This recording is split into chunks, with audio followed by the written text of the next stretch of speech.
We got to get right into this. In studio, J.J. Abrams. Star Trek opening up this Thursday, right? Thursday night. You don't even you don't need to do promotion for this movie. You just slept in today. Dude, yeah, you might as well.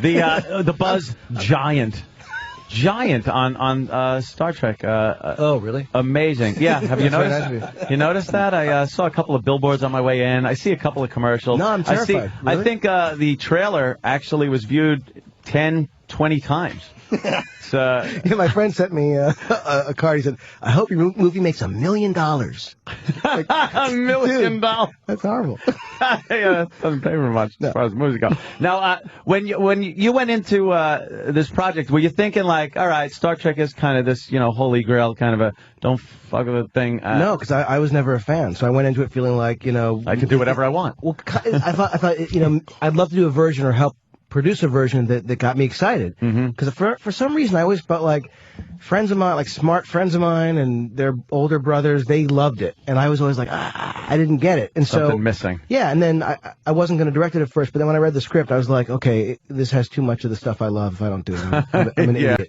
So, yeah. Yeah, and you weren't a fan, so that's kind of odd. Did you have somebody kind of consult you? Because there are certain things that you don't want to screw up. The writers are fans. One of them is just a nut, just a total Trek fan, like massive Trek fan. Were there some instances where things were kind of hit on where it's like, if we do that, it conflicts with... Look, there is a lot of stuff that I had to do my homework on to kind of learn, but I was trying to make the movie for people like myself who are not fans. So that if you see this movie, you don't have to have seen Star Trek. The point is not, That's great. It's not about that. That's a great angle. That seems to work well for movies, these days anyway. The reimagination, as I like. If I hear that one more goddamn time. No, I never say It's a reimagination. Shut up. I never say it. I hope it holds the integrity that the Pink Panther did when Steve Martin redid it. That's all I care about. Please. Oh, man. No, but I think that the fun of this is that it uses the existing stuff as kind of backstory. Right. You never have to have seen it. Well, that's cool. Okay. The other thing about prequel type things that usually gets me is the technology is a lot better in the past, if you will, because the technology is better in movie making now. Right. So how do you cover that thing where, as they had cardboard sets and... Well, you're literally hitting on the whole thing, because this is not a literal sequel in that regard. I thought the key is to take the stuff that was, that was created almost half a century ago. Yeah. And say, make it relevant. Treat it for today. Because if I rebuilt the set from the original show, it would be ridiculous. It would just look stupid. It'd be like... Imagine all these millions spent on the movie, and you're sitting in that stupid big box chair that he was in. It would be preposterous. So the idea was, take the spirit of it, take the idea of it and the feeling, and then make it look real for now. Right. That was the idea. Yeah, because if you take something like Star Wars, and then you look at the prequels, it's like, wow, why didn't they just keep that? Because then you go to the original Star Wars movie, which is supposed to be later in history, and their stuff was like crap. It's an interesting thing. I mean, it was the dilemma. I mean, the Star Wars movies were literal prequels. Right. This movie is its own sort of timeline, its own world. So this isn't actually a prequel. We don't have that problem of, I don't care how exciting the sequence is. I know that Ewan McGregor lives because I saw Alec Guinness play him. You know what I mean? Right. Which is a good point to bring up, because we were also thinking about that. And I never even realized that. Nothing's going to happen to Ewan McGregor. That's right. Because he grows up into Obi-Wan Kenobi. That's right. So you also know that nothing is going to happen to the characters in this movie because...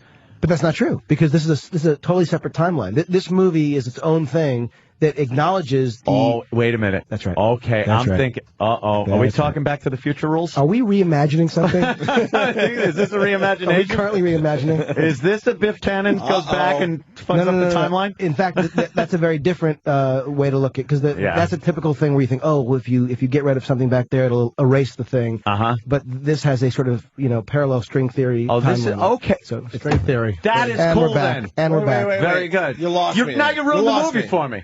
String theory. Dude, you screwed it. Don't start with the string theory. I don't mean to ruin the film with string theory. Kurt comes out of the closet and Spock hangs himself. That's what my guess is. No. Hey, did you want Shatner to do anything in it? He said no, or did you really not care if he did anything or not? Well, apparently his character died on screen in one of the films. Yeah. And so to bring him back, which we could have done. I mean, it's not like you can't come up with a story to do it. On Alias, every week we brought the dead character back to. But the problem was, honestly, it felt like the gimmick to bring Shatner back.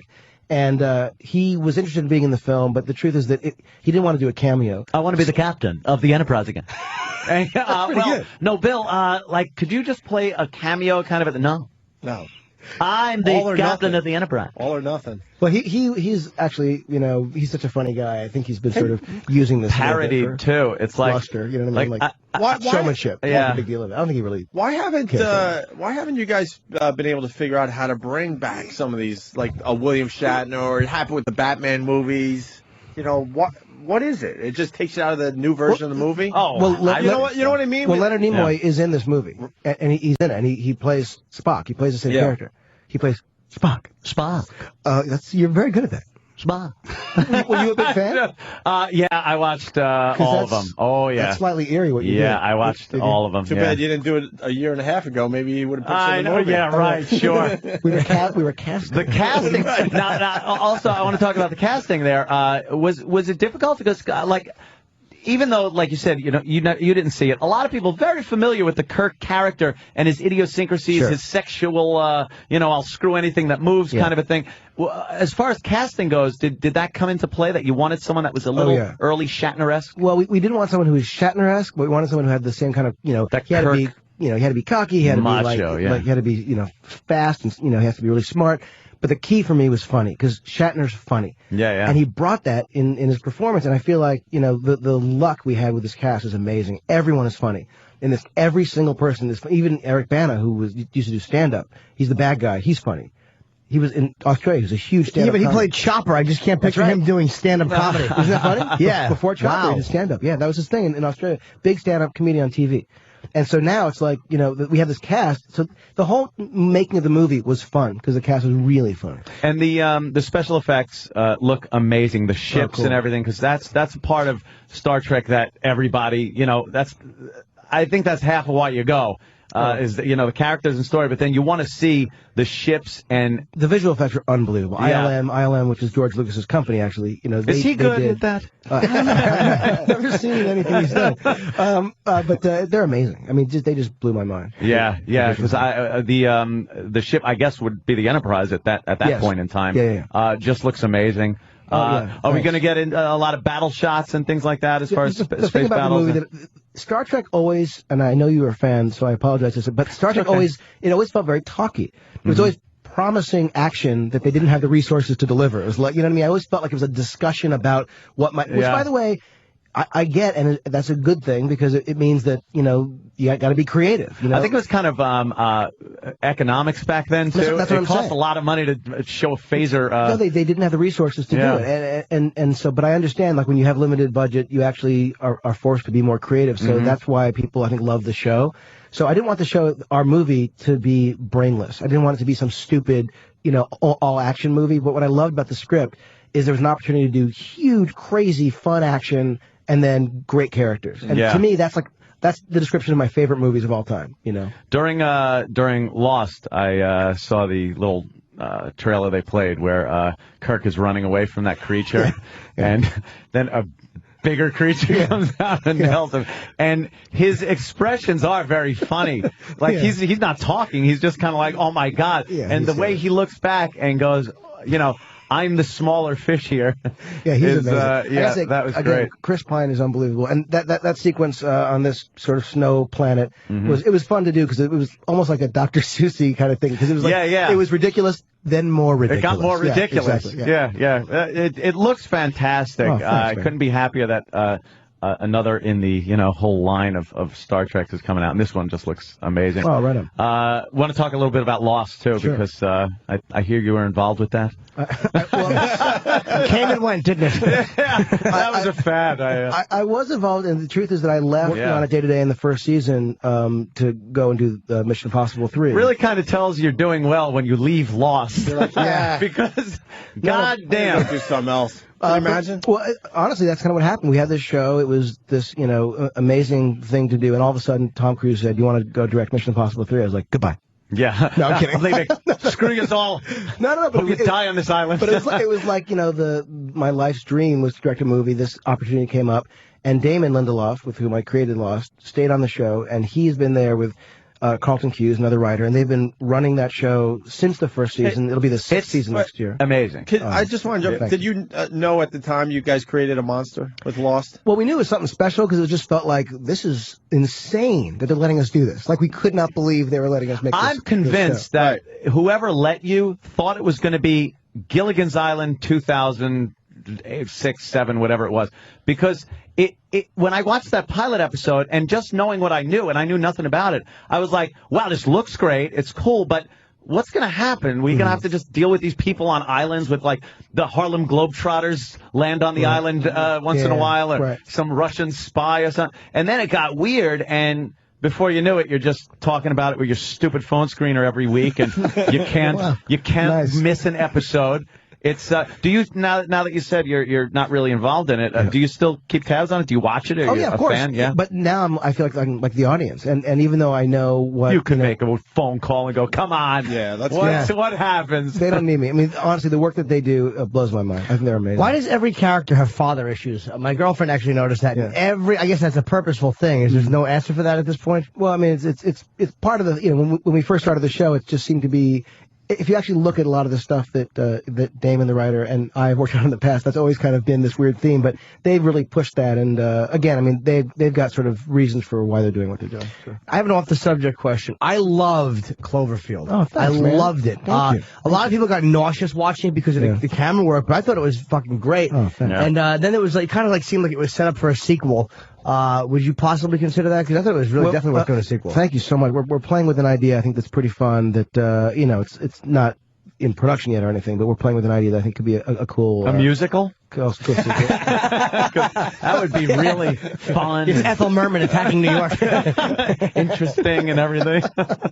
Well, we're playing with something. We got him in here. You should tell us how Lost is going to end. All right. Let's make let's make some news today. What's funny is every time people ask and I actually start to tell them something, they go, don't tell me. Oh, I want to know. You know what it is? I want to know and then I don't want to know. Like, I don't mind when the next week on Lost comes on after an episode and then my DVR cuts it off. I'm like, good. I don't care. I don't even care. I don't care. And meanwhile, I'm like, I saw Saeed reach for something and I missed it. Right. What about, we only got a couple minutes left with JJ, but Dark Tower. There's rumors. Yeah, Stephen King was kind enough to sell the rights to me and Damon. And so Damon's, finishing up, obviously, Lost next year. What I'm hoping is that we'll be able to work on that when Lost is done. But, there's nothing set in stone, but it'll be great. Got a lot of Stephen King fans in the room. Oh, my God, he's the greatest. How great is it? We got to do this amazing thing about a year or two ago. We went, Damon and Carlton and I went to Maine and sat with him, and we did this sort of interview where we interviewed him and he interviewed us. And it was for a magazine, and it was amazing to sit with him and just in his office and just, talk story and ask him all the questions that I'd always wanted to ask. And then after, he's like, there's this movie, it was a horror movie called The Descent. And he's like, that's pretty good. You want to go see a movie? And we're like, did Stephen King just ask us to go see a horror movie? So we literally we had dinner at this kind of family-style restaurant with Stephen King. And my wife's from Maine, so I've been to this movie theater before. We went to the movie theater. We watched this horror movie where, like, the craziest stuff ever is happening. And, like, this character gets, like, a compound fracture, and he's like, oh, yes! Like, he loved it every time. That's exactly how I would picture him being. And it was hysterical. And, I mean, it was just, like, literally a lifetime dream. I saw him do, I didn't go to the movies with him, but I saw him do readings over at, I think it was over at Radio City or Carnegie Hall or something like that. And just to see him read his stories was amazing. Which stories did the guy, he did it from, Lacey, the last one. Lacey's story or Lisey's story? Lisey's story, yeah, that one. But then he pulled out a couple of other ones that were just like, Any, like, classic, like, Night Shift ones? Short stories. God, I wish I could remember. I love the spot. The vampire that flies the plane, and the lady sees him. The guy sees him in the mirror, and he just sees like blood shooting because the vampire's pissing in a urinal, and it's actually just It's the vampire pissing blood. He's unbelievable. Or the vampire who chases to find his grandson taken by a pedophile, and it's a vampire's grandkid. You didn't read that story? I'm not making that up. He's unbelievable. Yeah, he's fucking rules. We gotta get him out. Oh God! Hey, we were told that. Before the publicity people ruin it, could you sign our copies of Lost? It would be an honor. We were told we have to get him out within 15 minutes. Really? Yeah, because This is too much that's fun. actually Travis's. Yeah, well, if you want to come back after the interviews, we're here for another 2 hours. I would love There to. you go, Travis. JJ, we're all big fans, and I want to give amazing. I want to give Thank Star you. Trek an endorsement. I'll tell you why, Ant. Yeah. I didn't like Star Trek growing up. The only But how one I you liked is just Wrath no, of Khan. and I'm being serious. And how he just described it, I'm in now. But that's how I felt too. I'm in. 'Cause Yeah. I thought you were gonna like really make it that if you didn't watch the TV show. When you'd they be- told me there had been 10 movies, I was like, what? What? Like, Yeah. I felt like I didn't even know what Star Trek was. I'm telling Right. you, this movie's made for people who've never seen it. It does not matter. It's a fun action adventure. I you came know, in front. Now I'm character, in. The only movie Right I on. really, Right on. really liked was Wrath of Khan, and there was so much action in that one. That's kind of why I liked it. And, you know, action 1980 version Right. of Well, action. This if you is see gonna this be Star amazing. Trek, I hope you like it. I absolutely know I will. I saw the trailer, and I'm drooling for it. Right on. Great. Thank you. JJ, thank you, man. Thanks for having me. Great. Thanks, you guys. Please. You're See one you of the soon. real guests.